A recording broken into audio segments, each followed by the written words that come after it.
Energy energy in DK. भाई ये भी पता होना चाहिए हमें कि क्षय में ऊर्जा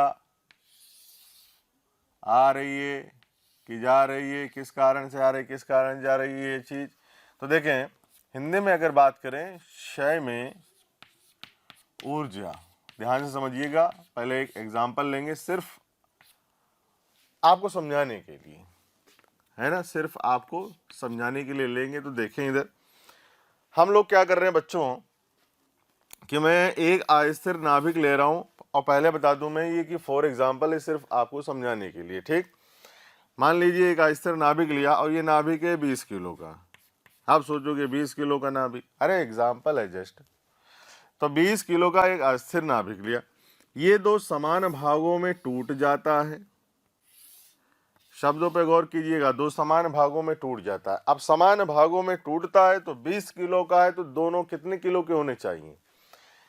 ये भी 10 किलो का होना चाहिए और ये भी 10 किलो का होना चाहिए, है कि नहीं है? एक 20 किलो का अस्थिर नाभिक दो समान भागों में टूटता है। भाई डीके हो रहा है, दो समान भागों में टूट गया, दो समान भाग हैं तो एक 10 किलो का होगा, तो दूसरा भी कितने किलो का होना चाहिए? हमारे हिसाब से, हमारे हिसाब से और आपके हिसाब से 20 किलो का अगर एक अस्थिर नाभिक टूटेगा दो समान भागों में, तो दोनों समान भागों का द्रव्यमान कितना होना चाहिए? उसका 10 किलो होना चाहिए, इसका 10 किलो होना चाहिए। यही तो पढ़ के आए थे सेंटर ऑफ मास कि एक जो आपका होता था बॉम्ब एक्सप्लोजन होता नहीं था, एक 3 किलो का बम जा रहा है, दो समान भागों में टूट गया, या 3 किलो का एक बम है, वो मैक्सिमम हाइट पे जाने के बाद 3 समान भागों में टूटता है। तो 3 समान भाग हम किस में बांटते थे? 1 किलो का इधर गया, 1 किलो का इधर गया और 1 किलो का इधर गया, है ना। और तीसरे वाले की हमें वो बतानी होती थी कि वेलोसिटी बताओ या रेंज बताओ, जो भी बताना है। तो यही तो ना पढ़ के आए थे। तो यहाँ भी एक है 20 किलो का एक नाभिक है अस्थिर, वो तो दो समान भागों में टूटता है, तो दो समान भाग क्या हुए? 10 किलो 10 किलो, है कि नहीं बच्चों? लेकिन यहाँ पर ये देखा गया कि इन दोनों को टूटे हुए दोनों को मिलाने के बाद जो द्रव्यमान आ रहा है वो 18 किलो आ रहा है। ये हमारे हिसाब से होना चाहिए था कि अगर 20 किलो का अस्थिर नाभिक टूट रहा है तो एक भाग 10 किलो का, तो दूसरा भी 10 किलो का होगा। लेकिन प्रैक्टिकली अगर देखा यह गया कि दोनों को मिलाने के बाद दोनों का द्रव्यमान मिलाया गया, तो क्या निकल के आ रहा है? 18 किलो। तो जो बाकी बचा था 2 किलो, ये गया कहाँ? कहाँ गया? कौन खा गया इसको? कौन खा गया रे बाबा? ये गया ऊर्जा में। किसमें? ऊर्जा में गया। ठीक है, क्योंकि आइंस्टीन सर की जो इक्वेशन है मास एनर्जी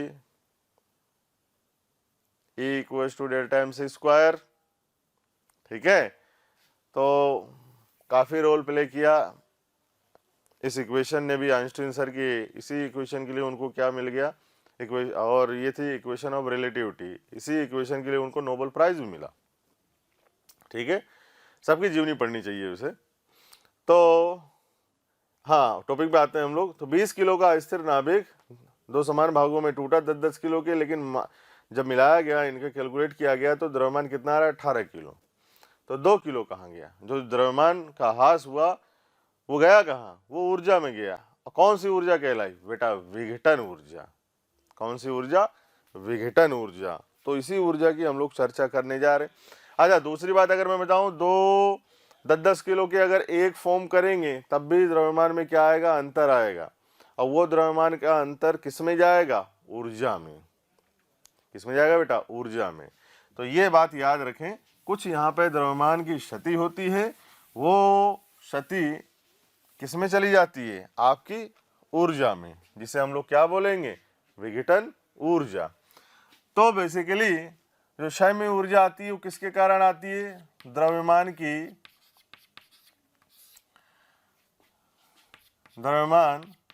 क्षति के कारण आती है ना। ये वाली चीज याद रखें। अब जैसे माने कि कोई हमारे पास क्या था, एक पेरेंट न्यूक्लियस, पितृ नाभिक, पेरेंट नाभिक है, और ये दो भागों में टूटता है। अब आपको पता ही है यहाँ पर, है ना। तो इससे बेटर हम लोग क्या करें, ऐसे बनाएं कि कोई एक्स अनस्टेबल नाभिक है, इसका परमाणु क्रमांक क्या है आपका Z, और न्यूक्लियर नंबर क्या है A बेटा, मास नंबर, है ना। अब ये टूटेगा, डीके होगा, तो इसमें से क्या होगा, एक हीलियम को बाहर निकालेगा 2He4, ठीक है। अब जो डॉटर न्यूक्लियस बनेगी, पुत्री नाभिक, वहाँ पर उसका जो Z नंबर है वो 2 से घट जाएगा, Z-2 और A-4, ठीक है। और Q, और ये Q क्या है आपका, विघटन ऊर्जा, विघटन ऊर्जा, क्योंकि जो द्रव्यमान ऊर्जा है पितृनाभिक की, वो क्या होनी चाहिए, ज्यादा, और इसकी क्या होनी चाहिए, कम। समझ रहे हैं। तो जो द्रव्यमान का ह्रास हो रहा है, जो द्रव्यमान की क्षति हो रही है, कुछ यहाँ पर क्या है, द्रव्यमान की क्षति हो जाती है, और वो द्रव्यमान की क्षति क्या कहलाती है, आपकी विघटन की ऊर्जा, विघटन की ऊर्जा। अब चर्चा आती है कि इस ऊर्जा को लेगा कौन, या तो ये लेगा या ये लेगा, है कि नहीं ये बात। और ये ऊर्जा, विघटन ऊर्जा, इनकी गतिज ऊर्जा के रूप में इन्हें मिलती है, प्राप्त होती है। इसकी बात चर्चा बाद में करेंगे हम लोग। तो आइए हम लोग पहले इसको जानते हैं कि विघटन ऊर्जा को लिखते कैसे। तो यहाँ पर विघटन ऊर्जा बेटा मास में डिफरेंस के कारण आ रही है। तो अगर हम लोग बात करेंगे क्षय में जो ऊर्जा है वो कैसी आएगी, जैसे Q है, Q क्षय में ऊर्जा है, तो किसके कारण आएगी, ये द्रव्यमान क्षति के कारण। तो पहले हम लोग क्या कैलकुलेट करें, यहाँ पर द्रव्यमान क्षति डेल्टा है। तो दो द्रव्यमान क्षति है,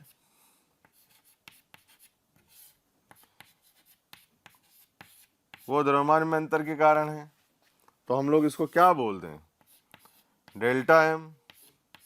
तो डेल्टा एम कैसे आएगा आपका, देखें, यह आएगा आपके पास भाई इसका मास, इसका द्रव्यमान, और माइनस इन दोनों का द्रव्यमान, यही तो डेल्टा एम हुआ।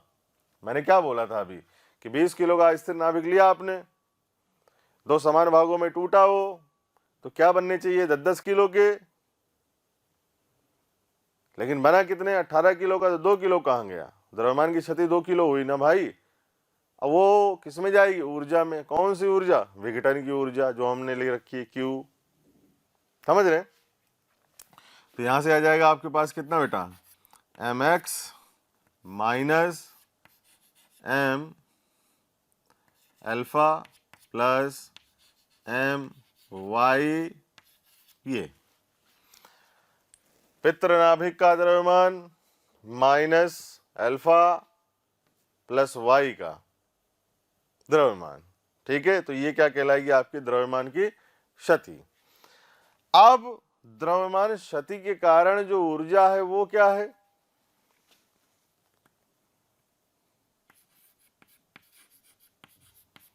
द्रव्यमान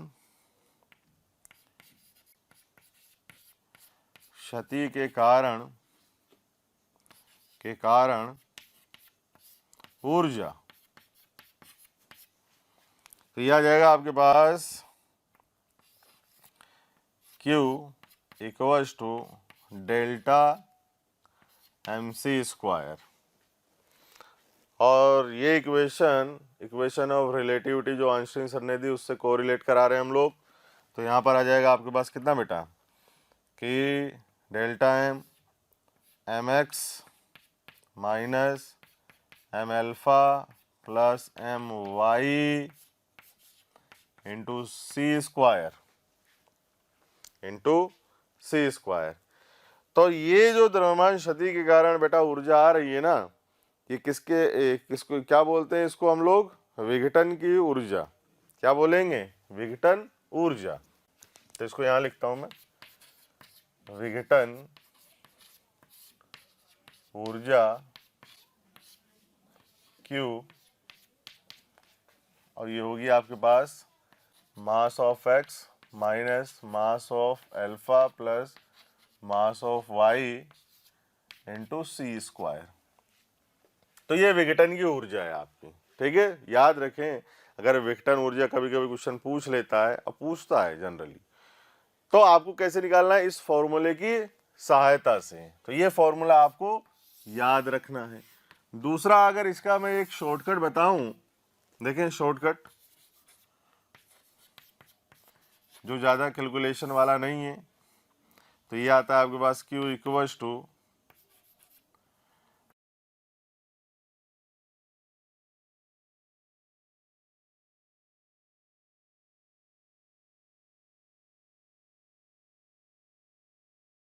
931.5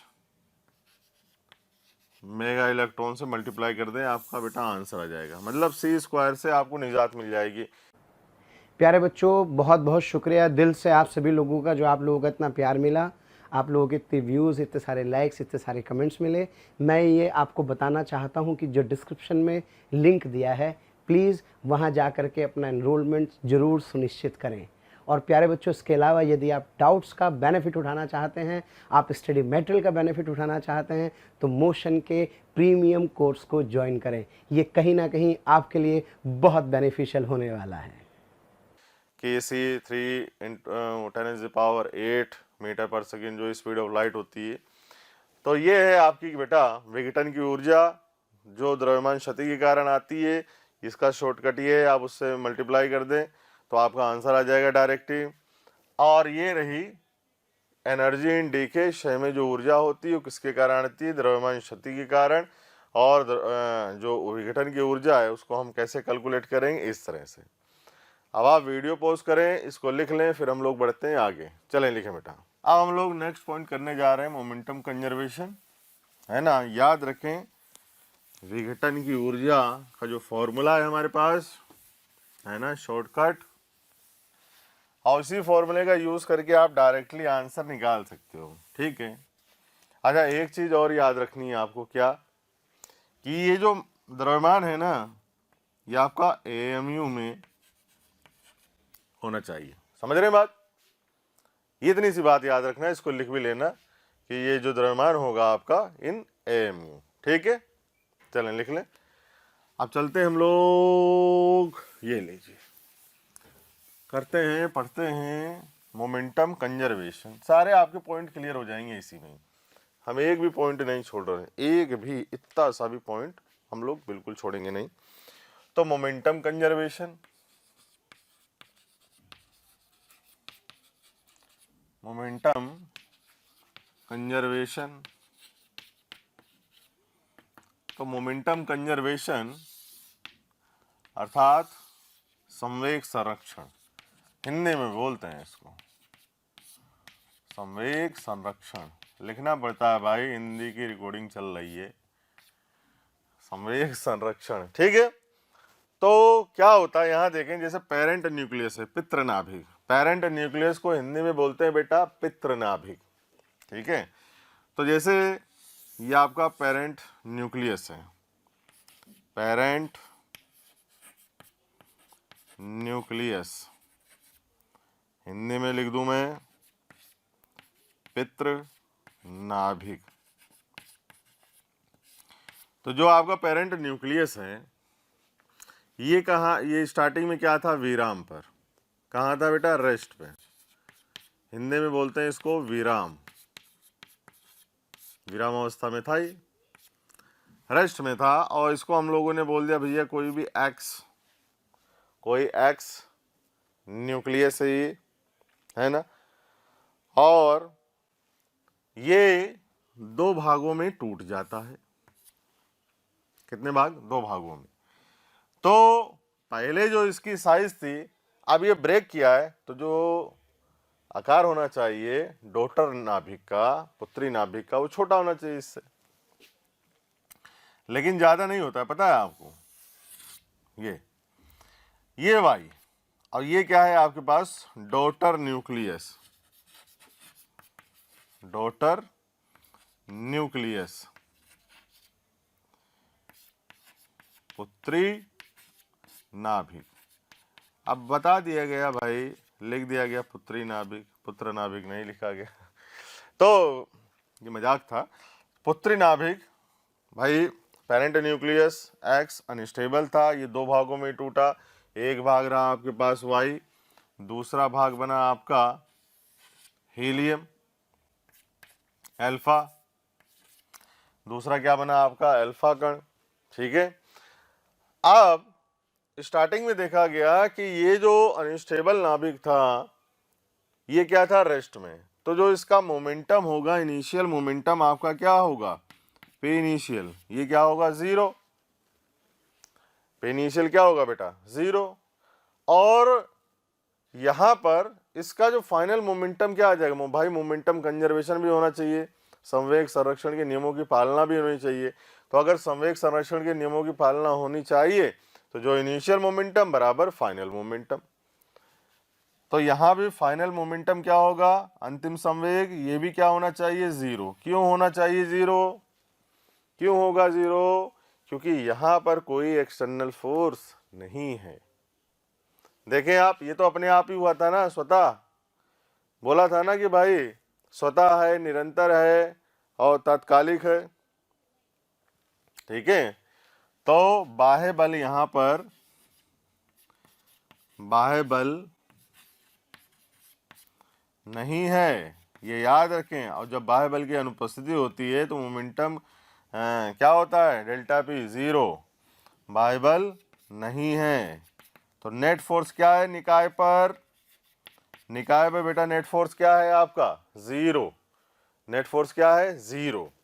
तो यहीं से अगर लिखना चाहें हम लोग, अब देखें इसमें एक ऊर्जा भी बनी, हम लोगों ने बात की थी, हम लोगों ने बात की थी ना भाई, कि यहाँ पर जब ये क्षय होगा, अल्फा क्षय होगा, तो जो पितृ नाभिक है ये दो भागों में टूटेगा, एक तो अल्फा कण और दूसरा डॉटर न्यूक्लियस, पुत्री नाभिक। तो इसमें द्रव्यमान क्षति के कारण कुछ ऊर्जा बनती है जिसे विघटन की ऊर्जा कहते हैं हम लोग। अब ये विघटन की ऊर्जा गतिज ऊर्जा के रूप में इन दोनों को मिलेगी। लेने वाला कौन है, ये तो रहा ही नहीं ना, ये तो गया, हो गया, बीत गया, चले गए महाराज। तो ये तो गया, अब बचे आपके पास, ये तो बचा ही नहीं, अब बचे कौन, चुन्नू मुन्नू। अब बचा आपके पास डॉटर न्यूक्लियस और अल्फा कण।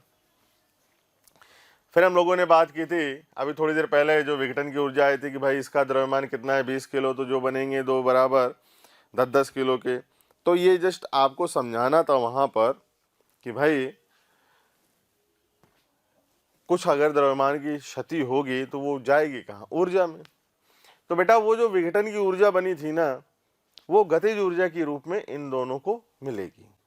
और उस गतिज ऊर्जा के कारण ये जो अल्फा है ये इस तरफ चलेगा वी अल्फा स्पीड से, और ये जो है पुत्री नाभिक ये चलेगी वी वाई स्पीड से पीछे की ओर, है ना। जैसे सेंटोमास में कहते हैं मजल वेलोसिटी, बुलेट आगे मजल पीछे, बुलेट आगे मजल पीछे, है ना, ऐसे होता था।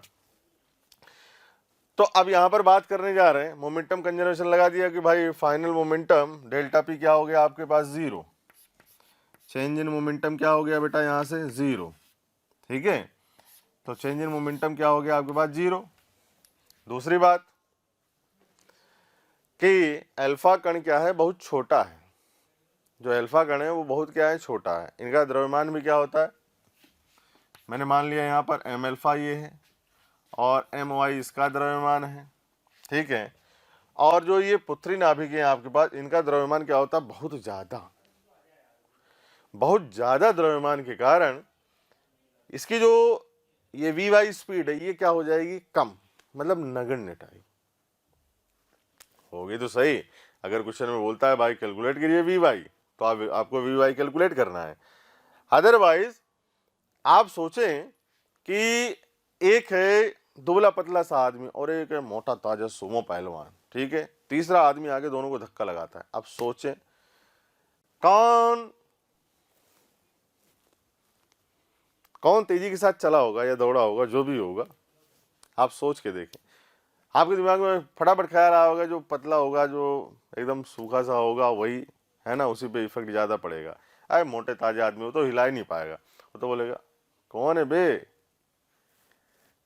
छेड़ के गया। समझ रहे हैं? तो ये वाली चर्चा है यहाँ पर कि जो पितृ नाभिक है आपका वो दो भागों में टूटा, एक अल्फा एक पुत्री नाभिक में। पुत्री नाभिक का द्रव्यमान ज़्यादा है, अल्फा से अल्फा का द्रव्यमान कम है।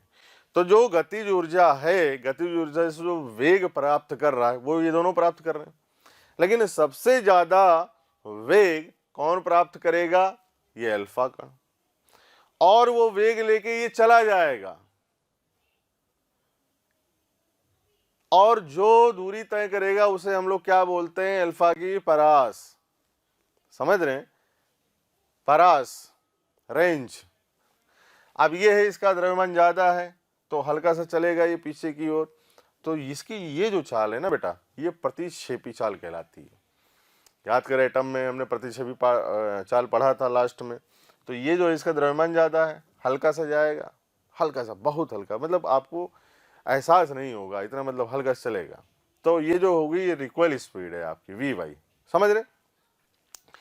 तो यहीं से अब दूसरी बात, इनिशियल मोमेंटम क्या रहा आपके पास, 0, और मोमेंटम कंजर्वेशन आना चाहिए, लगना चाहिए, तो फाइनल मोमेंटम भी क्या होगा, 0 इसका। ठीक है? क्यों 0 होगा? क्योंकि बाह्य बल यहाँ पर कार्यरत नहीं है, स्वतः प्रोसेस है, निरंतर है, तात्कालिक है, बाह्य बल नहीं है, हमने नहीं लगाया कुछ, ना आपने लगाया कुछ, ना किसी ने लगाया, अपने आप ही होता जा रहा है। तो नेट फोर्स क्या है बेटा यहाँ पर, 0, तो नेट फोर्स 0 है, तो डेल्टा पी क्या हो जाएगा, 0 आपका यहाँ से। तो अगर हम लोग लगाते हैं कि अगर यहाँ पर गतिज ऊर्जा से वेग मिल रहा है तो ये बराबर ये वाला मोमेंटम, तो यहाँ से आ जाएगा आपके पास, क्या लिखे हम लोग, M alpha V alpha minus M Y V Y.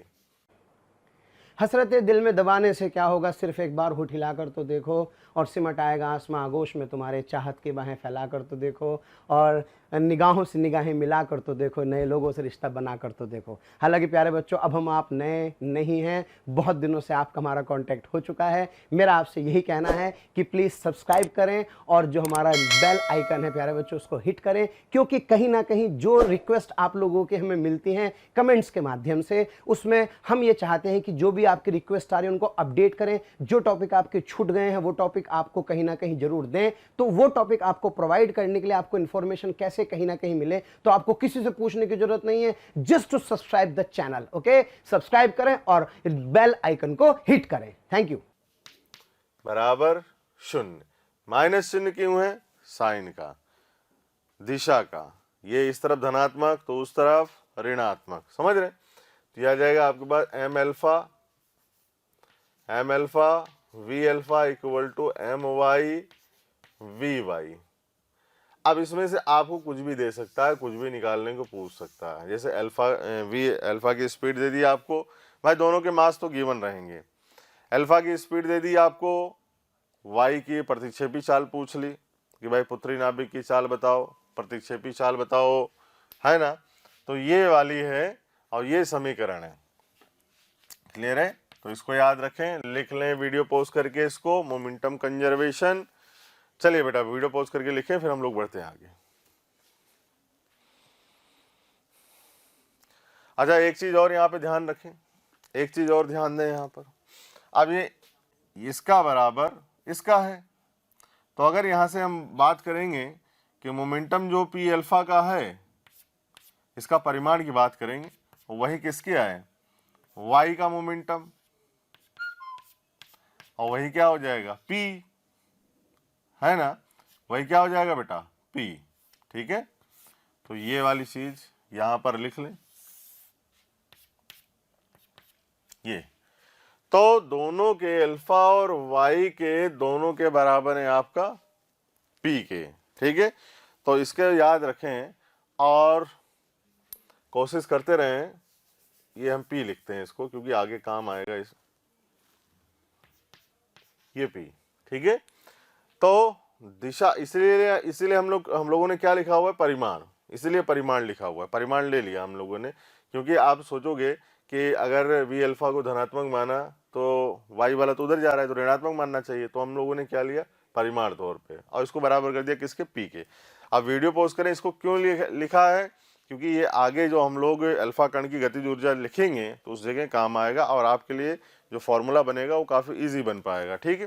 तो लिखना भी है, क्योंकि M alpha V alpha equal to M Y V Y है ना, तो ये इसका संवेग क्या आता है, बराबर, जो अल्फा का होगा वही किसका होगा, वाई का। तो चलें वीडियो पॉज करें बेटा, लिख लें इसको जल्दी से। हम लोग चर्चा करते हैं जो पितृनाभिक का जो क्षय हुआ है अल्फा और वाई में, उनकी गतिज ऊर्जा के बारे में, कि भाई अल्फा कण की गतिज ऊर्जा क्या होगी, वाई की गतिज ऊर्जा क्या होगी, है ना। क्वेश्चन भी आता है, पूछ लिया जाता है। तो आइए डायरेक्टली फॉर्मूले पे चलते हैं और चर्चा करते हैं अल्फा कण की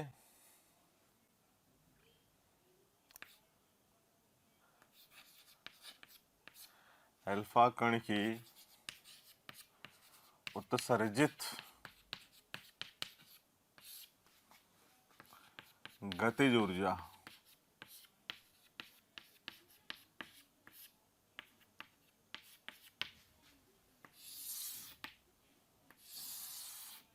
चर्चा करते हैं अल्फा कण की उत्सर्जित गतिज ऊर्जा, ठीक है।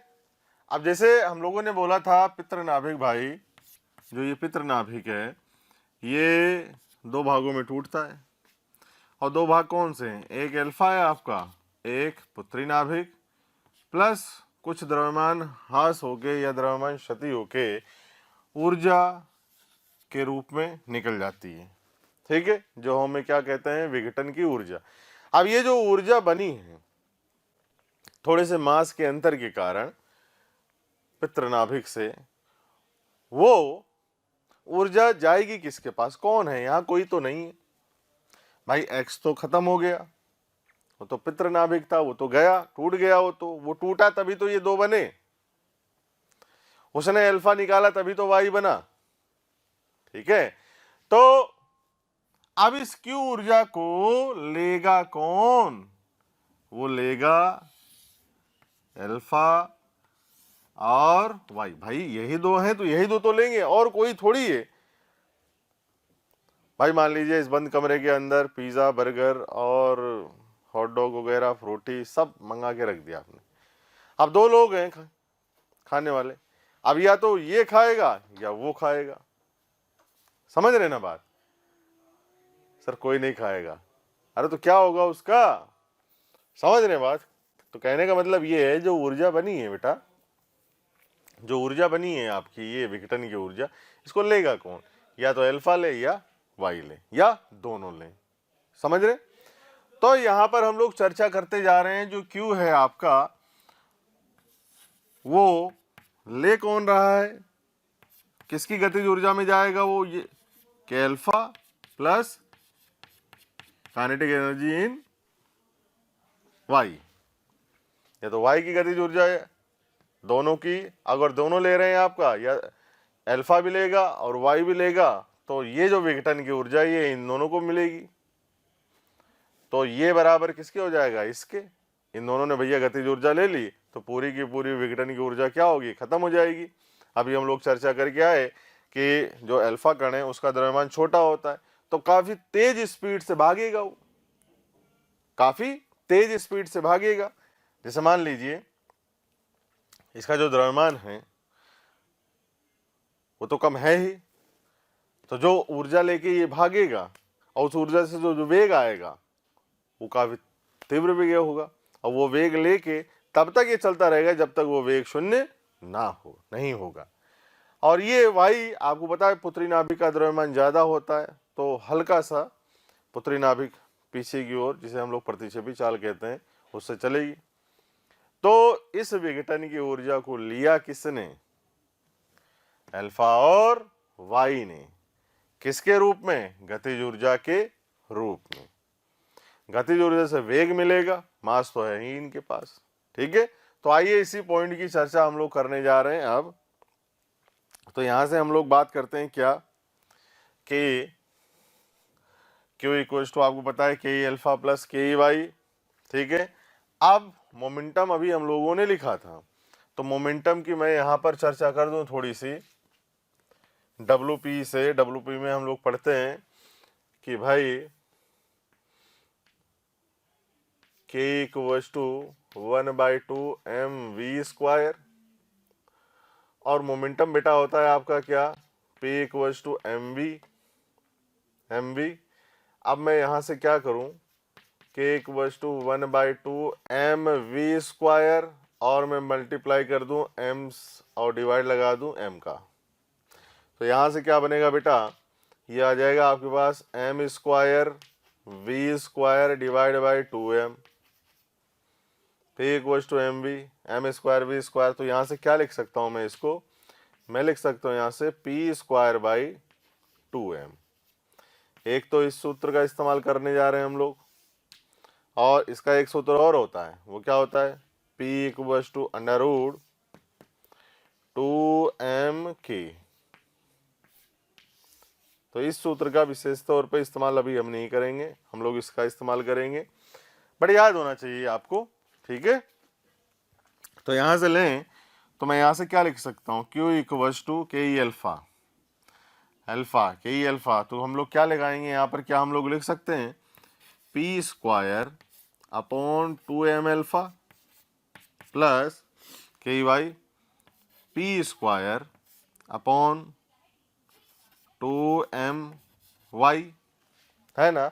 और भी थोड़ी देर पहले हम लोगों ने लिखा था कि P of alpha equals to P of Y equals to P, यही लिखा था हम लोगों ने, तो यहाँ पे लिख दिया इसको। अब यहाँ से एक काम करिए, 2 कॉमन लेके इधर दे दीजिए, तो 2Q इक्वल्स टू, और नीचे अगर हम लोग एलसीएम लें तो एलसीएम आ जाएगा आपके पास कितना, m अल्फा my, और फिर यहाँ से P²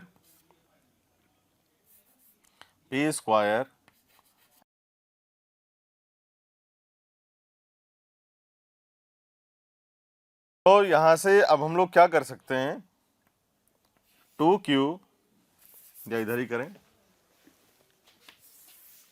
अब देखें एलसीएम ले लिया हम लोगों ने, तो P² my plus P² m alpha.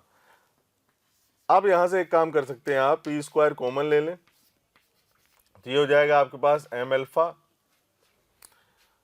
Plus my और m अल्फा my।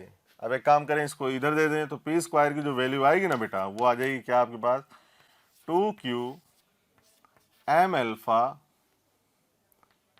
my और m अल्फा प्लस my। ये तो ये किसकी वैल्यू आ गई, P² की। और अब हमारे पास हम लोग क्या लिखने जा रहे हैं, काइनेटिक एनर्जी ऑफ अल्फा और kinetic energy of daughter nucleus, ठीक। तो यहां से अगर हम लोग लिखेंगे के अल्फा, क्या होगा के अल्फा, तो ये होता है P² 2m अल्फा। तो P² की वैल्यू ये रही, तो यहां डाल दो इसको, तो ये आ जाएगा आपके पास 2Q m alpha my upon m, हाँ, m alpha plus my into 1/2m alpha. अब 2m अल्फा से ये ख़त्म, 2 से ये कट्टम कुट्टा, तो के अल्फा इक्वल्स टू आपके पास आ जाएगा Q my upon m alpha plus my। तो ये है kinetic energy of alpha particle that are emitted by parent nucleus. तो ये रही के अल्फा की काइनेटिक एनर्जी आ गई भाई, कि जो अल्फा की काइनेटिक एनर्जी कितनी होगी, कितनी लेगा ये काइनेटिक एनर्जी, तो ये रही है इसकी। क्लियर है, क्लियर है। अब हम लोग बात करते हैं किसकी, kinetic energy of daughter nucleus. तो यहां से हम लोग बात कर रहे हैं कि काइनेटिक एनर्जी ऑफ वाई, तो आप क्या करें, अल्फा की आपने निकाल ही ली है, या अगर आप फॉर्मूले से निकालना चाहे तो इससे भी निकाल सकते हैं, p²/2m(y), इसी से कैलकुलेट करके निकाल सकते हैं, या और इजीस्ट वे में निकालें। कैसे कि भाई जो Q था, Q में से इतनी एनर्जी अल्फा ने ले ली, तो बची हुई एनर्जी कौन लेगा, Y। कौन लेगा रे बाबा, Y। तो ये आ जाएगा आपके पास Q minus kinetic energy of alpha. तो यहां से लिखेंगे हम लोग क्या, ये Q minus QMY upon M alpha plus MY। अब यहां से सॉल्व आउट अगर आप करेंगे, एलसीएम ले लो, तो यह आ जाएगा आपके पास कितना बेटा, M अल्फा प्लस MY। ठीक है, और यहां से चर्चा करोगे तो यह आ जाएगा आपके पास Q M alpha plus Q MY minus Q MY।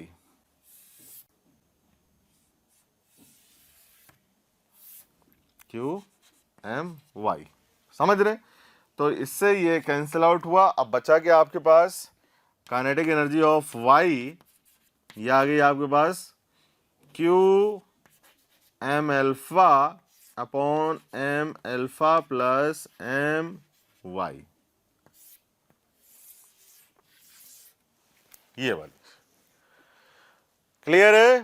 तो हम लोगों ने क्या कैलकुलेट कर दी, काइनेटिक एनर्जी ऑफ अल्फा और kinetic energy of Y, daughter nucleus. Alpha की भी काइनेटिक एनर्जी निकाल ली और डॉटर न्यूक्लियस की भी काइनेटिक एनर्जी निकाल ली कि भाई इस विघटन ऊर्जा की कितनी ऊर्जा अल्फा लेगा और कितनी ऊर्जा डॉटर न्यूक्लियस लेगा। समझ रहे। तो ये है आपके पास काइनेटिक एनर्जी ऑफ अल्फा और kinetic energy of daughter nucleus. एक चीज और लिखूंगा यहां पर एक चीज और है आपके पास, ये यहीं पे लिख दूं मैं, कि समान तत्वों से उत्सर्जित सभी अल्फा कणों की गतिज ऊर्जा के परमाणु भी क्या होते हैं बेटा, समान ही होते हैं। तो यहां पे लिख दूं, थोड़ा सा लिख लेना आप लोग, कि समान तत्वों से उत्सर्जित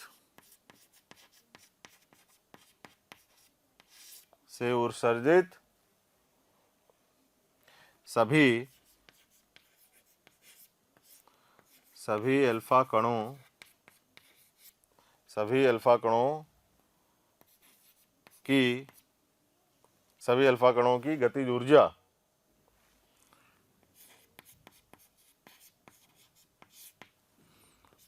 ऊर्जा के परमाणु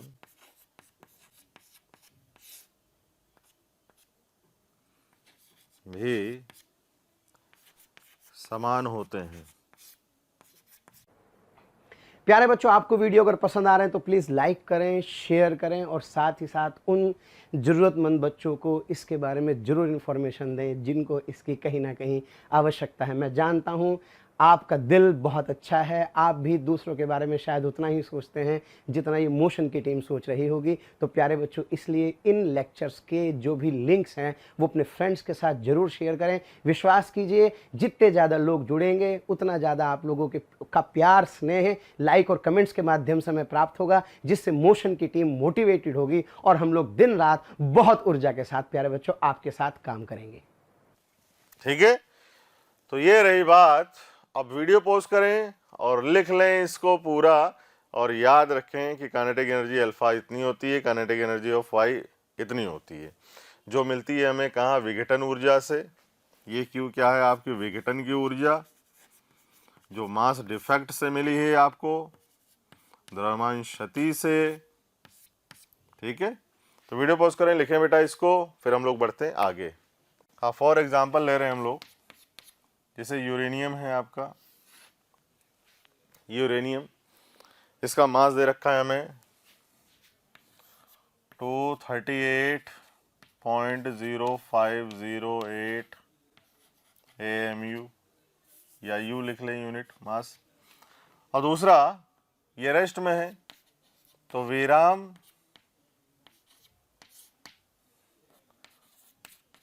द्रव्यमान AMU में, ठीक है। तो ये जो द्रव्यमान है AMU में है, ठीक है। अब यहां से हम लोग चर्चा करेंगे, किसकी चर्चा, कि जैसे अल्फा है, अल्फा एमिट हुआ तो इसका द्रव्यमान कितना है 4.002, 4.002। अब ये भी द्रव्यमान कितना है AMU में, किसमें, ये भी था यूनिट मास। अच्छा यूनिट लगा दें, इधर उधर भी लगा देते हैं हम लोग। अब थोरियम है आपका, जैसे इससे एमिट होगा यूरेनियम से, तो उत्सर्जित हुआ आपका एक अल्फा, और ये थोरियम। और इसका द्रव्यमान कितना ले लें भाई, सॉरी 234.043, ये वाली, और प्लस क्यू, ऊर्जा तो बनेगी भाई, द्रव्यमान क्षति होगी तो ऊर्जा तो बनेगी, और वही ऊर्जा क्या है, विघटन ऊर्जा। तो आपको बेसिकली क्या कैलकुलेट करना है बेटा, बेसिकली क्या कैलकुलेट करना है आपको, कि ज्ञात कीजिए,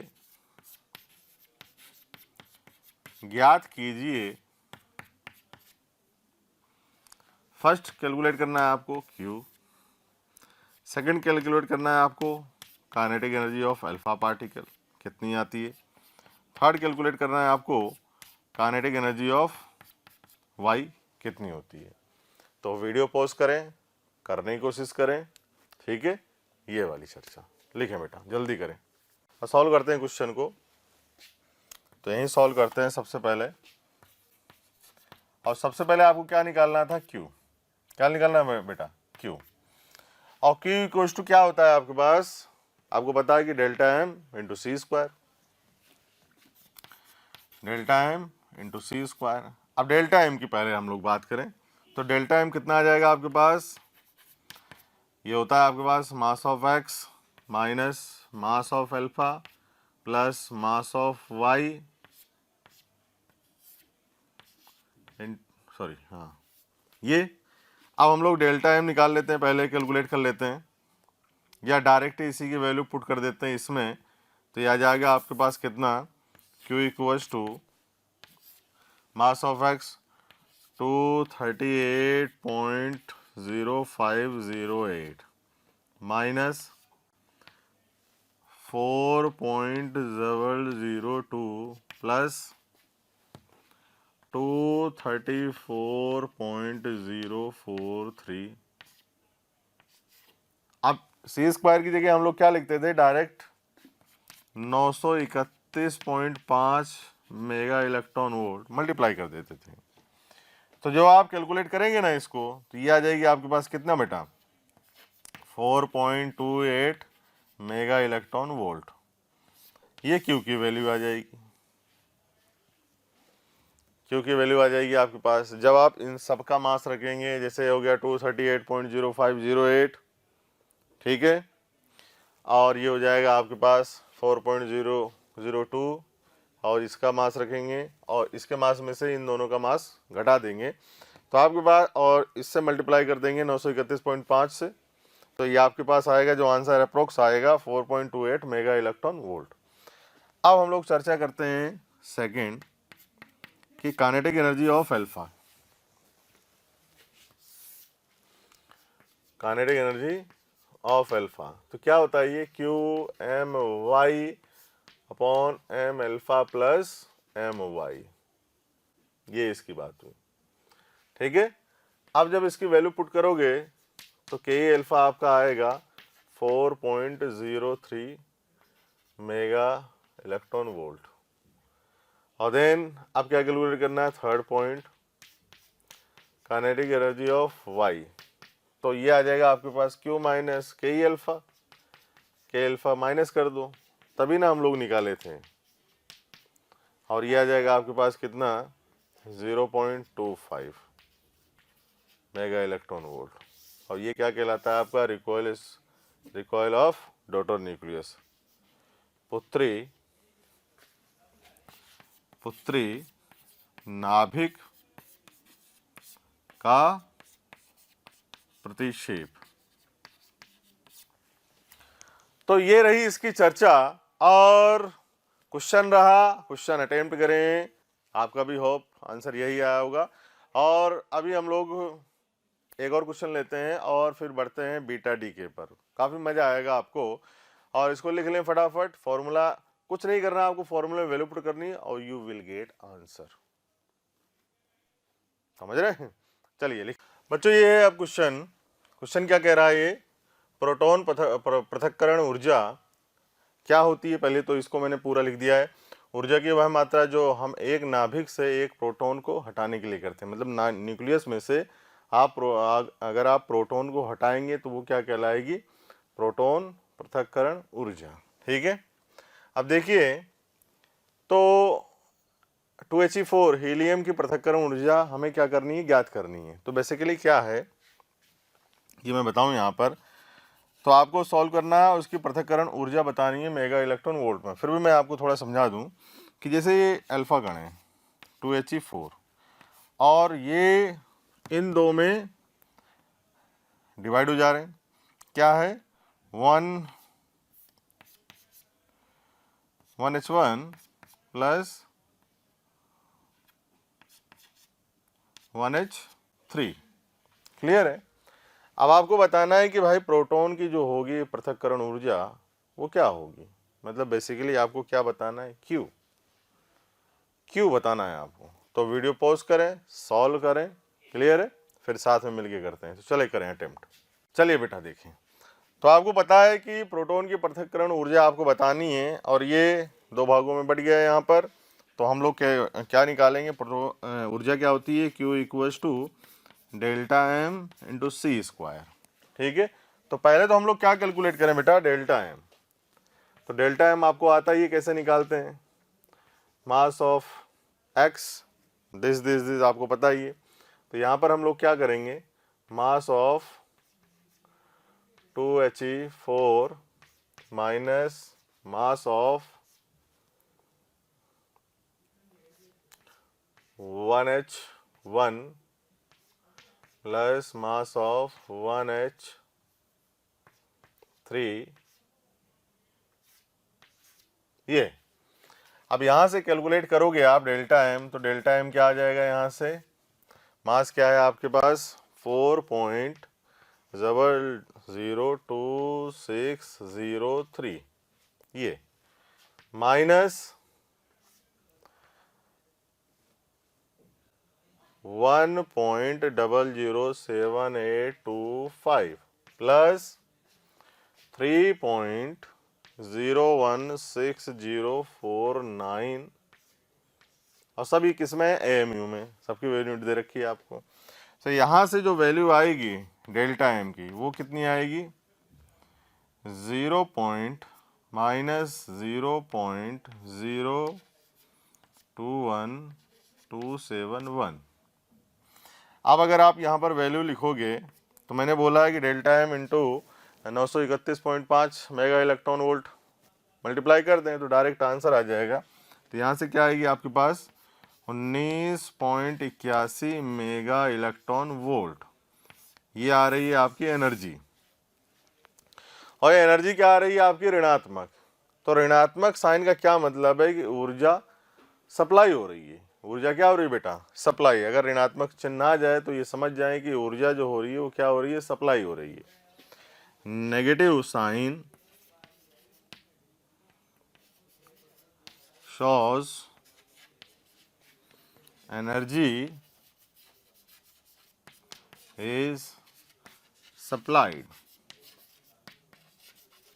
तो ये याद रखें कि जो ऊर्जा है वो क्या होगी बेटा, सप्लाई होगी आपकी।